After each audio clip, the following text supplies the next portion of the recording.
En 1897, un petit navire civil réussit à distancer toute la Royal Navy et à humilier l'amiral T devant le monde entier.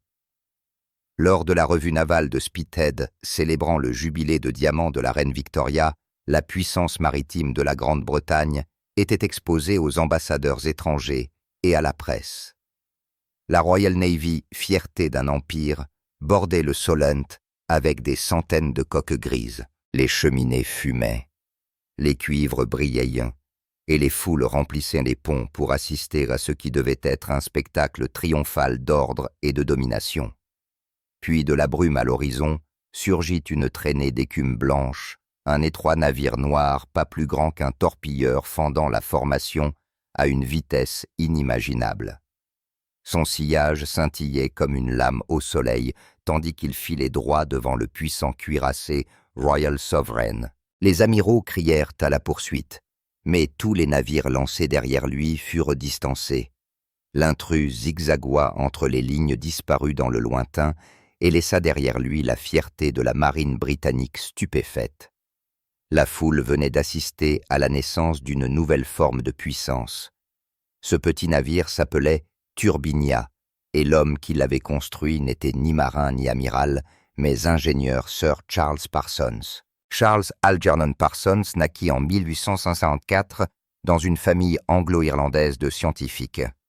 Son père, le troisième comte de Ross, construisit le plus grand télescope du monde. Sa maison était remplie d'engrenages d'optique et d'expérience. Charles grandit au milieu des machines et des mathématiques. Après avoir étudié le génie mécanique au Trinity College de Dublin puis à Cambridge, il rejoignit les grandes firmes industrielles de l'époque travaillant sur des dynamos et des systèmes électriques. Mais Parsons était insatisfait. Il croyait que les machines à vapeur gaspillaient la majeure partie de leur potentiel. À chaque coup de piston, la pression et la chaleur se perdaient en bruit et en friction. Il voulait rendre la vapeur continue la transformer en un flux rotatif régulier plutôt qu'en une poussée saccadée.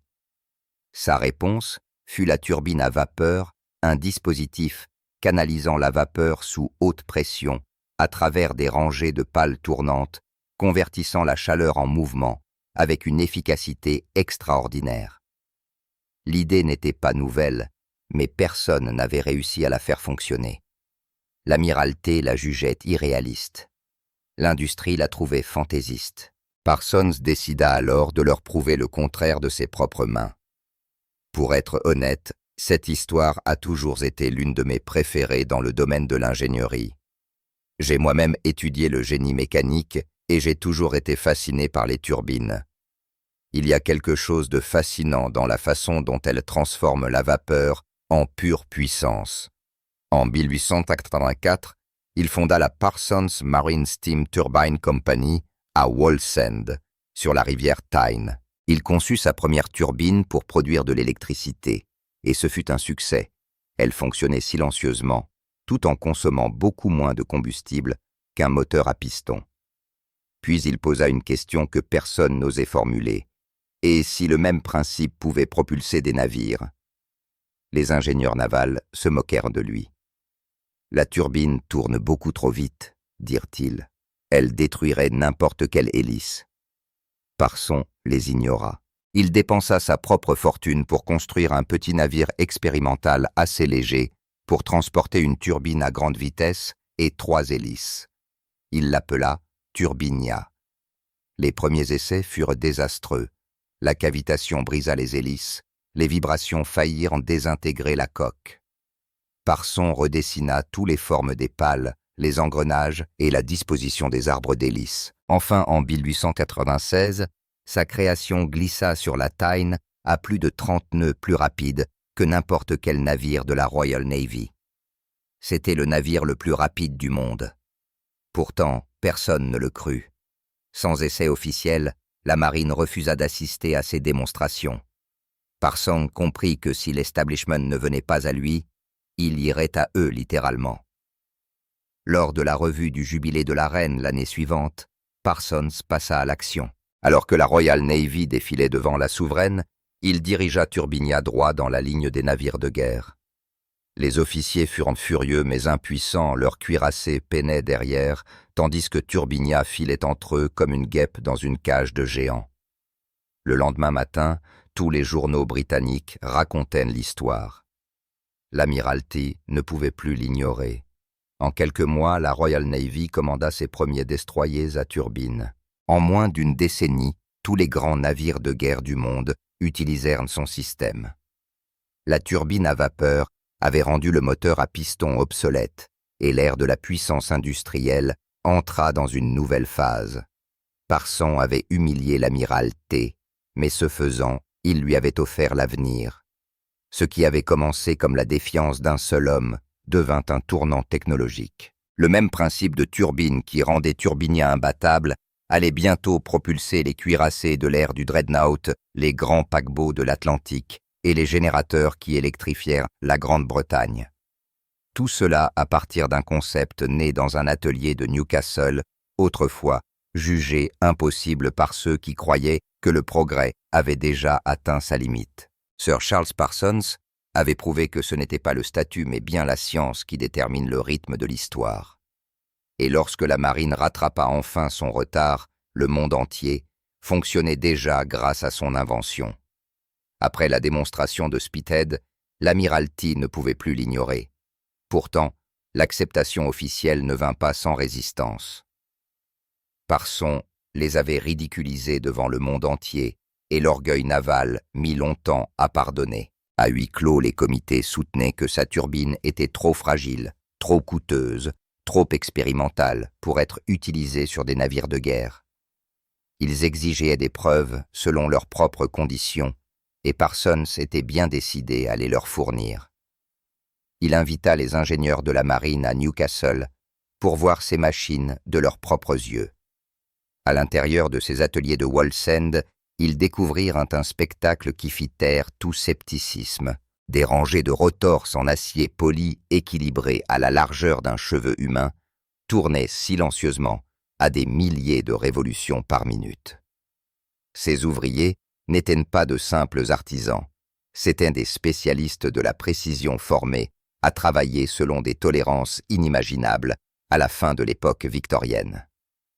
Chaque pale, chaque palier, chaque arbre de transmission reflétait une discipline plus proche de la science que de l'industrie. L'Admiralté finit par commander à contre-cœur 2 destroyers expérimentaux, le HMS Viper et le HMS Cobra, chacun équipé du nouveau système à turbine de Parsons. Dès les premiers essais en mer, ils pulvérisèrent tous les records de la Royal Navy.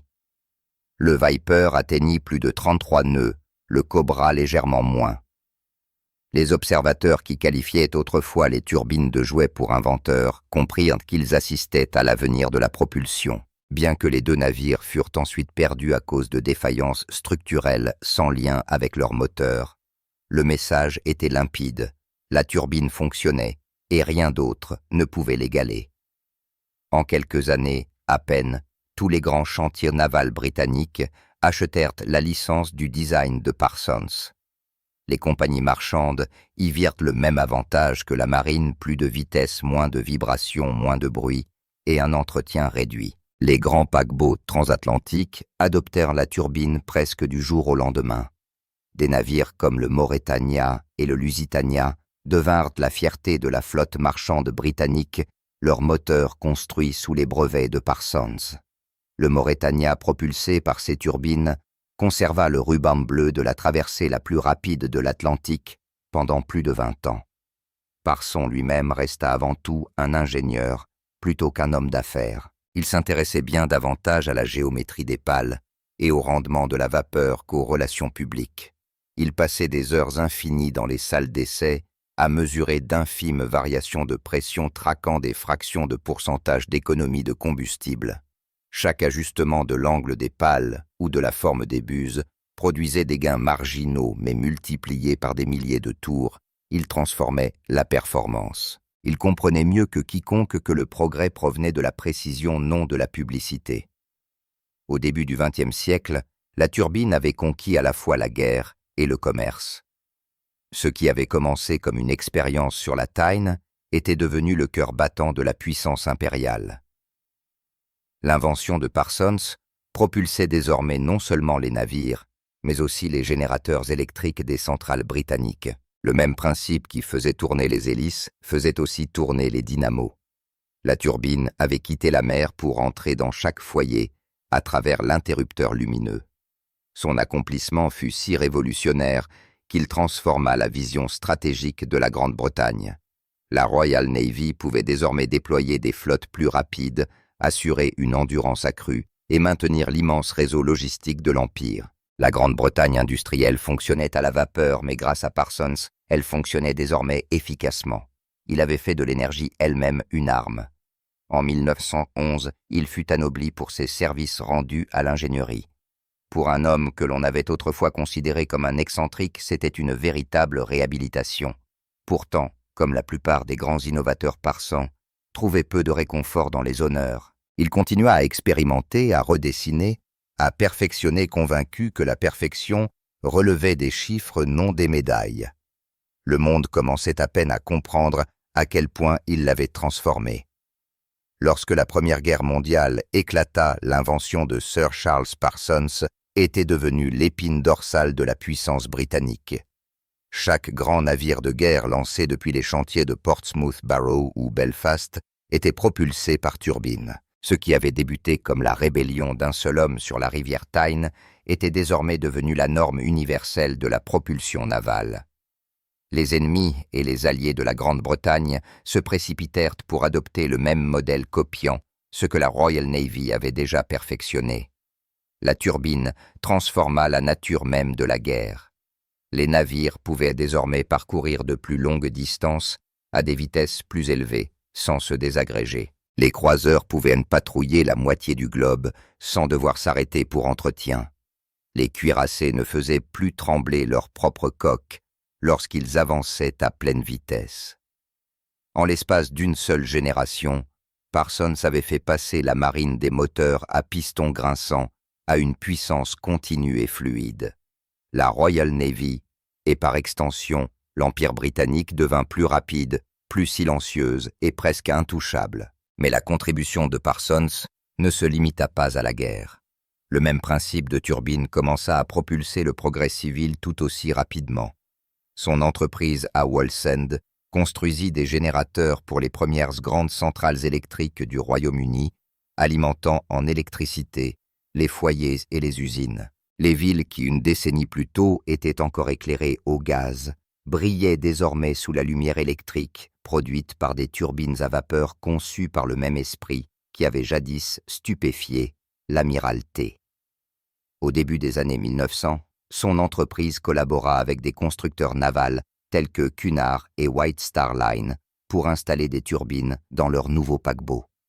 Les résultats furent spectaculaires. Lorsque le RMS Mauretania fut lancé en 1906 avec les turbines de Parsons, il devint le navire le plus rapide du monde. Ses moteurs développaient plus de 70 000 chevaux, un chiffre inimaginable à l'époque, et pourtant, il était si stable que les passagers pouvaient dîner et danser pendant qu'ils traversaient l'Atlantique à une vitesse record. Les journaux surnommèrent ce succès le triomphe de la turbine. Pour Parsons, c'était la preuve que son invention avait conquis à la fois la guerre et la paix. De Newcastle à Londres, son nom devint synonyme d'ingénierie de précision. Ses ateliers étaient des modèles de discipline industrielle lumineux, ordonnés et guidés par les mathématiques.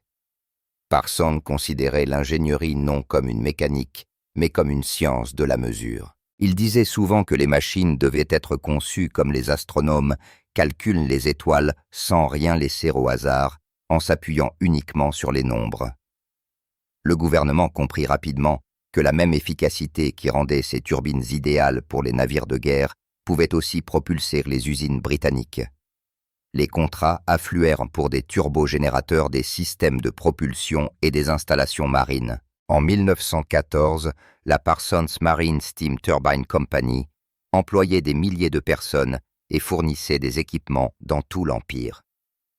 De Singapour au Cap, chaque base navale, chaque port, chaque centrale électrique devait quelque chose à ses conceptions.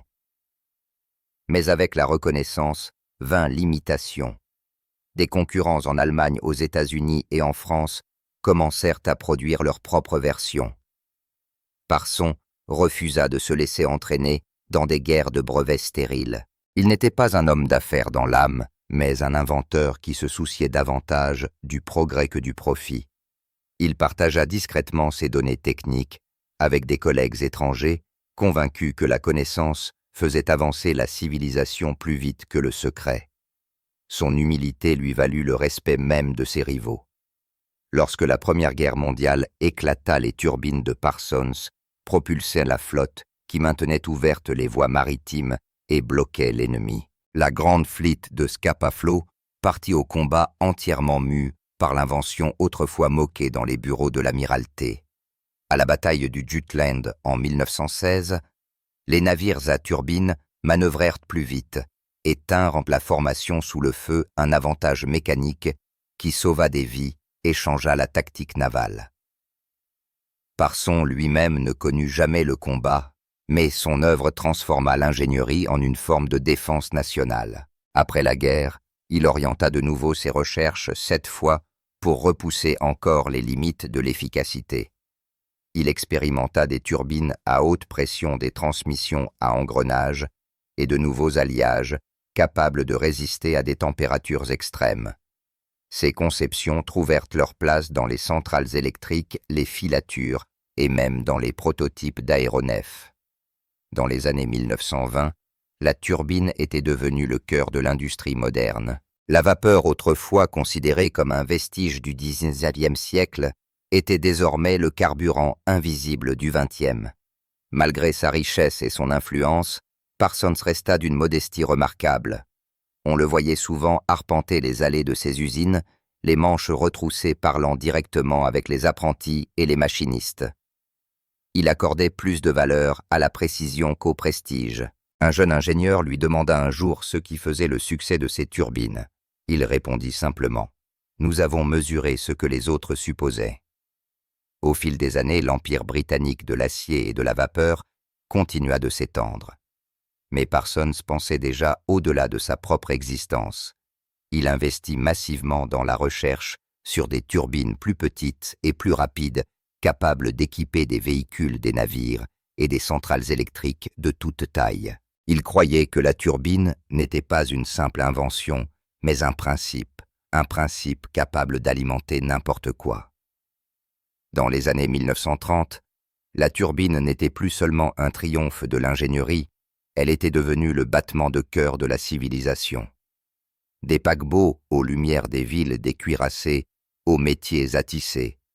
Le rythme du progrès vibrait au même mouvement mécanique imaginé pour la première fois par un ingénieur discret sur la Tyne. Sir Charles Parsons n'avait pas seulement construit un moteur, il avait bâti un empire du mouvement mesuré non en territoire, mais en tours par minute. Dans les années 1930, Sir Charles Parsons était considéré comme l'un des ingénieurs les plus importants de l'histoire britannique. Son invention avait transformé la Royal Navy, électrifié la nation et défini toute une ère de progrès mécanique. Pourtant, malgré tant de succès, il resta le même homme calme et analytique qui autrefois avait construit un bateau avec son propre argent simplement pour prouver une idée. Les titres, les honneurs et la richesse comptaient peu pour lui en comparaison de la satisfaction d'avoir perfectionné un dessin. Il disait souvent que l'invention ne venait pas de l'inspiration mais de la persévérance, de la volonté d'échouer, de mesurer et de recommencer jusqu'à ce que les chiffres disent la vérité. Cette conviction devint sa marque de fabrique, alors que d'autres voyaient l'industrie comme un vacarme et un spectacle. Parsons y percevait une harmonie. Pour lui, une turbine était une musique en mouvement, chaque pale équilibrée, chaque rotation précise, chaque son, une preuve que la physique et l'artisanat travaillaient en parfaite synchronie. Même dans ces dernières années, il passa la majorité de son temps dans l'atelier. Il développa de nouveaux types de turbines à haute pression, expérimenta des turbogénérateurs pour les réseaux électriques et conçut des systèmes d'hélices réduisant les vibrations et la consommation de carburant. Il tourna aussi son attention vers l'optique, poursuivant la tradition scientifique de son père constructeur du grand télescope de Beer Castle. Pour Parsons, la découverte n'était jamais achevée, elle changeait simplement de forme. Sa réputation dépassa largement les frontières britanniques. Les universités d'Europe et d'Amérique lui rendirent hommage. Les sociétés savantes lui décernèrent de médailles et distinctions. Mais il détestait les cérémonies. Il préférait marcher dans les ateliers, son manteau usé sur le dos, discutant avec les apprentis de l'équilibre des tolérances et de cette vérité simple, la bonne ingénierie commence toujours par la curiosité. Ceux qui le rencontrèrent décrivirent un homme à la fois brillant et humble, plus intéressé par les idées que par le pouvoir. Lorsque la Seconde Guerre mondiale éclata, Parsons avait déjà plus de 80 ans, mais ses machines propulsaient encore la flotte qui protégeait les côtes britanniques. Chaque destroyer croiseur et cuirassé qui voguait dans l'Atlantique Nord devait une part de sa conception à son génie. Même les puissants porte-avions qui projetaient la puissance britannique à travers le monde fonctionnaient grâce à des turbines qui remontaient directement à la Turbinia. Parsons ne vécut pas assez longtemps pour voir la fin de cette guerre, mais son héritage continua de combattre bien après lui. Il mourut en 1931 à l'âge de 76 ans, laissant derrière lui un empire animé non par la conquête mais par le mouvement. Ses funérailles furent modestes, rassemblant ingénieurs marins et ouvriers d'usine, ceux qui comprenaient vraiment ce qu'il leur avait offert.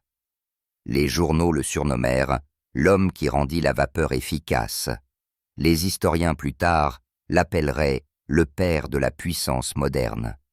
Mais peut-être que son plus grand hommage réside dans quelque chose de plus simple, le fait que chaque fois qu'une turbine tourne dans un navire, un générateur ou une centrale, elle porte son empreinte. Le monde fonctionne encore selon son principe d'énergie continue, transformant la chaleur en mouvement avec la même élégante efficacité qu'il avait imaginée près d'un siècle plus tôt. Dans les décennies qui suivirent, les conceptions de Parsons évoluèrent vers les turbines à gaz et les moteurs à réaction des technologies qui allaient propulser les avions et façonner l'ère moderne. Sans ces fondations, le passage de la propulsion à vapeur à la propulsion à réaction aurait sans doute pris plusieurs décennies de plus. Son approche méthodique mesure précision-itération devint la base de l'ingénierie du XXe siècle. Aujourd'hui, peu de gens en dehors du monde de l'ingénierie connaissent son nom, et pourtant son influence est partout. Des réseaux électriques aux réacteurs navals des paquebots aux centrales, le battement du progrès résonne toujours au rythme de son invention. Son héritage ne se mesure pas en monuments ni en mémoriaux, mais en mouvement, dans le tournoiement incessant des pales qui maintiennent le monde moderne en vie. Sir Charles Parsons fut bien plus qu'un inventeur. C'était un penseur qui refusait d'accepter l'inefficacité, un artisan qui mesurait la vérité en tours par minute, et un visionnaire qui croyait que la science devait servir la civilisation, non la vanité. Il écrivit un jour: « Le but de toute invention devrait être l'élimination du gaspillage d'énergie, de temps et de potentiel humain. » Au final, il accomplit précisément cela. Ces turbines transformèrent la vapeur en force. Ces principes transformèrent le chaos en ordre, et son héritage transforma la Grande-Bretagne en une nation mue par la précision. Sir Charles Parsons, l'ingénieur qui rendit la Royal Navy invincible et le monde infiniment plus rapide.